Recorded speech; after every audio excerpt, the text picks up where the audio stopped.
Inshuti bakunze ibijwi bya Amerika ndabasuhuje kandi mbahaye ikaze mu kiganiro Amerika muri iki cyumweru. Nje nitwa Nshuro. Kuri wa kabiri abanyamerika bo mu ngeri zose aho bari hose bizihije umunsi Amerika yabonyeho ubwigenge mu myaka 247 ishize. Mbere y'iki gihe Amerika yari mu bukoloni bwa Bwongereza.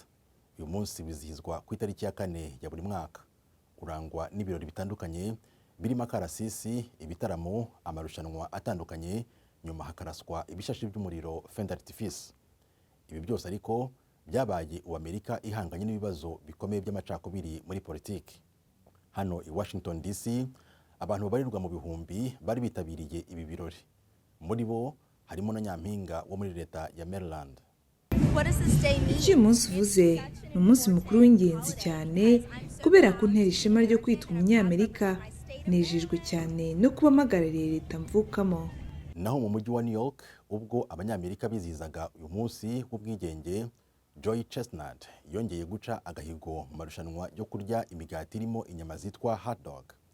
Kuri iyi nshuro yatsinze amaze kurya 62 ngunga imwe, bimuhesha kuguma ku mwanya wa mbere inshuro 16 zose. Naho mu bagore Nshuro yarangije irushanwa amaze hot dog 39 n'igice, we ari ku mwanya wa 9. And today the Nathan's famous champion is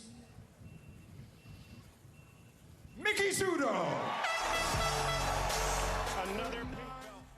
Nyuma y'uko irushanwa rirangira, abandi bari bategereje ikirango nyirizina cy'uyu munsi cyo kurasa ibishashi by'umuriro mu kirere. Ndi hano kubera ko naje kwizihiza umunsi w'ubwigenge. Naje nje gusura umuryango wanjye ubi Bronx. Nishimiye cyane kuba ndi hano mbona abantu kandi turahagirira ibihe byiza. Mu gihe bwari butangiye kwira mu mujyi wa New York, ikirere cyaho cyatangiye kwaka umuriro, kimwe mu bishimisha ababa baje kureba ibirori by'umunsi nk'uyu. Kuri uyu munsi kandi abanyamerika bose bizihizaga umunsi w'ubwigenge. Perezida Joe Biden n'umufasha we Jill Biden bo bifatanyije n'imiryango y'abasirikare, abahoze ku rugamba n'abashinzwe kubitaho.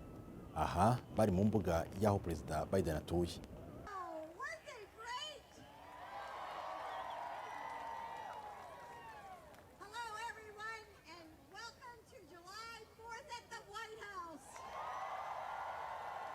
It really matters. It really matters you're showing your support for the military in a day like today. Ni iby'agaciro gakomeye ugaragaje kushyigikiye abasirikare ku munsi nk'uyu.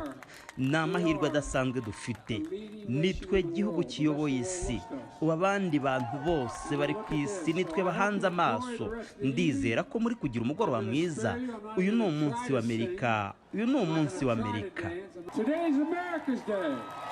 America's Day. Perezida Joe Biden n'umuryango we bifatanije n'abandi baturage kwizihiza umunsi Amerika yaboneho ubwigenge, ibukuye ku gihugu cy'Ubwongereza cyayikolonije. Ikiganiro Amerika muri iki cyumweru naha tugisoreje. Mwari kumwe nanjye Nshuro. Bifurije kugira umunsi mwiza no gukomeza kunogerwa n'ibindi biganiro by'ijwi ry'Amerika.